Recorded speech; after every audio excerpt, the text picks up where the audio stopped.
Hi, and welcome to Across the Desk.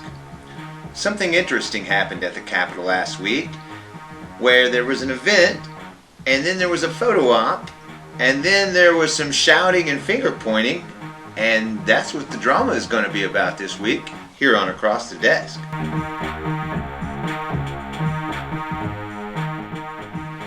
So there was a little drama at the Capitol last week. There was a photo taken, the governor, with a black lady, and she gave a fist bump.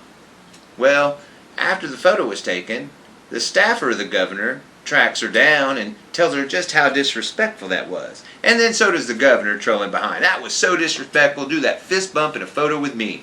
How dare you be so deplorable, right? So here we are, a governor, a conservative governor, crying about somebody being disrespectful to him. Well, isn't that just a shame? Because if I was in a photo op with him, I don't know that I would be in a photo with him. I don't know that I'd want to be seen in a photo with the governor. It's kind of a boob. So I don't know that that would actually make me look good to be in a photo with him. And I'd probably say, no, why don't you stand over there? Thank you. Don't be seen with me. I really don't think that's a good idea. So that would probably be my take on it, and I probably wouldn't be very nice. I would be disrespectful to our governor if he tried to have a photo op with me. And I wouldn't feel bad about it. I personally probably wouldn't, because that's my First Amendment rights. That's actually my freedoms and everything to tell whoever elected official or whatever person in authority that, I don't agree with you. I probably don't even like you. I actually think you're a coward and throw a lot of fits. That's what I would probably tell the governor. Hey man, can you grow a pair and not cry so much about stuff? That's probably what I would tell him. And his staffer would have to tell me how disrespectful that is, and then I'd have to agree with him. That's exactly what we'd do. And then if the governor would have put a finger in my chest, I don't know what would happen.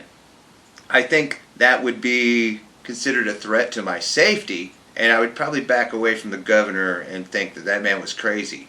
But anyway, this is exactly what happened, because after all this went on, there's another deal where the governor and Representative Forrest Bennett got into a shouting match. And then the governor started pointing his finger into Forrest Bennett's chest. Now, there's a couple of guys also in this photo. On the left you have Nick Singer, who's with Oklahoma Progress Now. And another guy on the right, who I know is Taz.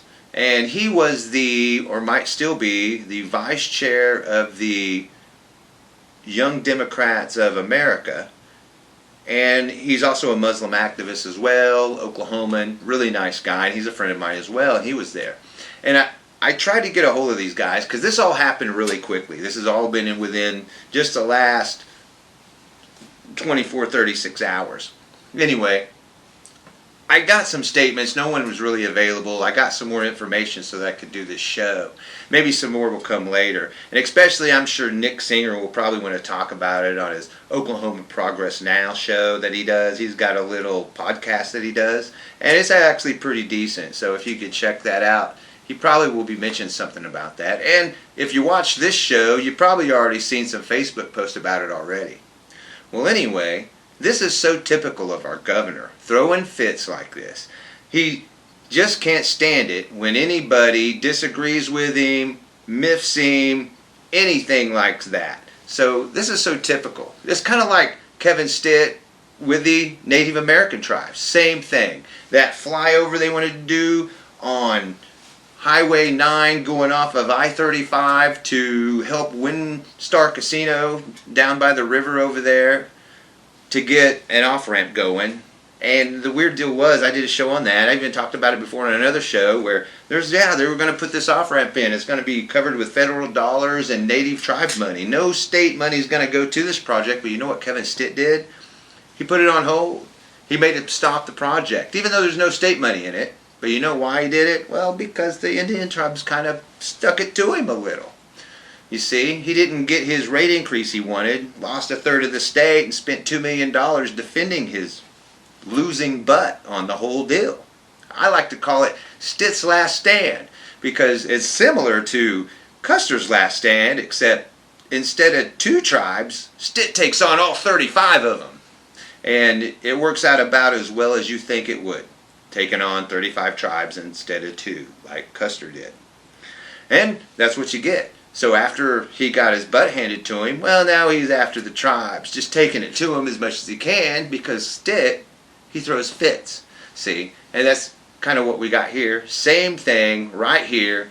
Kevin Stitt putting his finger into Forrest Bennett's chest in such an unethical, unprofessional way. Seriously, to do this, to get into it like that, right in public, where people are taking photos of you. The guy's just not thinking. He lost his head. I get it. You got real emotional, and you didn't know where you were at, and next thing you know, you start putting your finger in a guy's chest who's a little bit bigger than you. So, but you know, hey, he's the governor. He probably feels safe doing that. I would be scared of the governor to do that, because, you know, that guy wields a lot of power. I would definitely be in fear of my safety if the governor got in my space within 6 feet of me and started poking me in the chest. I would definitely feel my safety would be threatened at that point, because here's the governor who's got security and staff who's going to stop him. You know, this gives this guy impunity almost. So I would be really scared for myself if the governor was to do that. And let's think of this. This is a governor of one of our 50 states putting his finger in the chest of a representative, a Democratic representative at that. So this is what we have with Kevin Stitt.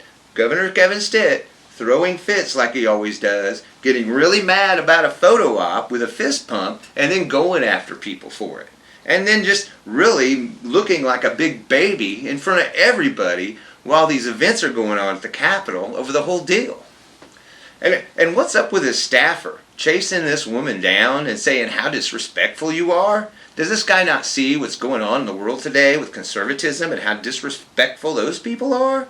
It's kind of like conservatives like to dish it. We're deplorable and we're going to wear that on our sleeve as a badge, but just way too cowardly to take it. Oh my God, fist pump, you're being disrespectful. That's kind of what we have here. A big old bag of conservative cowardice when it comes to being able to take what it is they like to dish.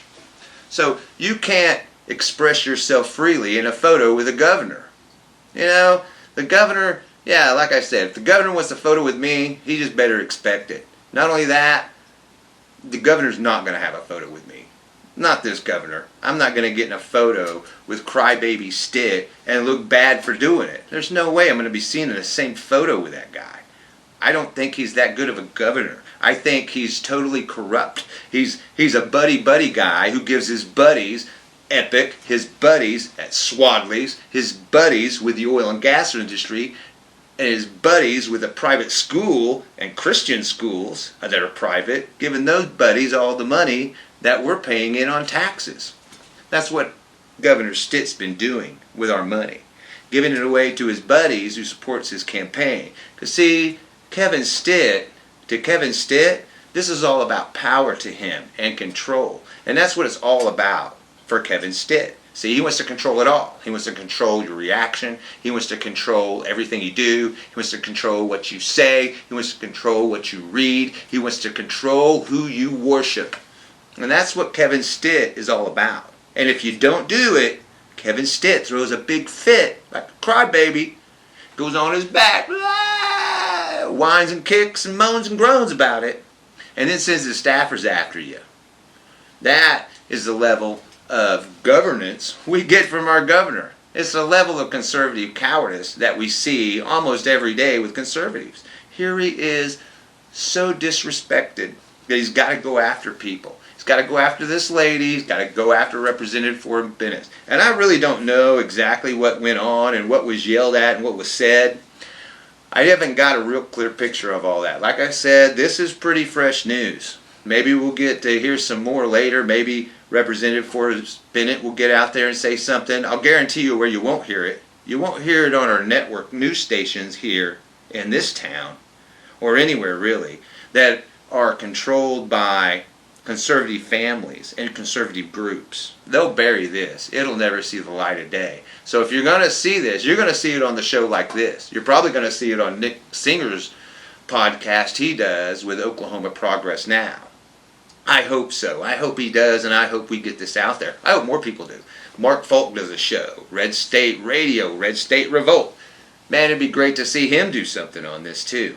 Get this out there. Let's make sure. Oh, not only that, hey, maybe even email or get a hold of these news stations and ask them, hey man, there was some drama down at the Capitol. Do you have a story on that? Maybe they'll do something. But I'll guarantee you, Kevin Stitt doesn't want this to get out. And if Kevin Stitt has his way, which he might, he probably already has his press people calling the local station saying, hey man, if anybody says report this stuff, please don't do it. It's going to make Kevin Stitt look bad. And this is an election year after all, right? So that's what this is all about. And that's why we got what we have with this, which is so typical of Kevin Stitt. The way he goes after the tribes, the way he goes after the LGBTQ community, the way he goes after anybody who he thinks slighted him or anything else. This is what Kevin Stitt does. He goes after them in the most unethical, gross, un-American, unfreedom-like of ways. Yeah, delete that photo. Violate your First Amendment rights for me. And that's Kevin Stitt for you. Our governor of Oklahoma, Kevin Stitt, the coward of the week, definitely, as he throws fits about a photo op on a fist pump and then has to go after a sitting representative and get in his face and poke his finger at him. That's the level of maturity we get with Oklahoma's governor. And it's the level of just about everything we see with the fits he throws, with the way he treats people, and the way he feels about himself, I guess. This really tells a lot more about Kevin Stitt than I think it does tell about anybody else.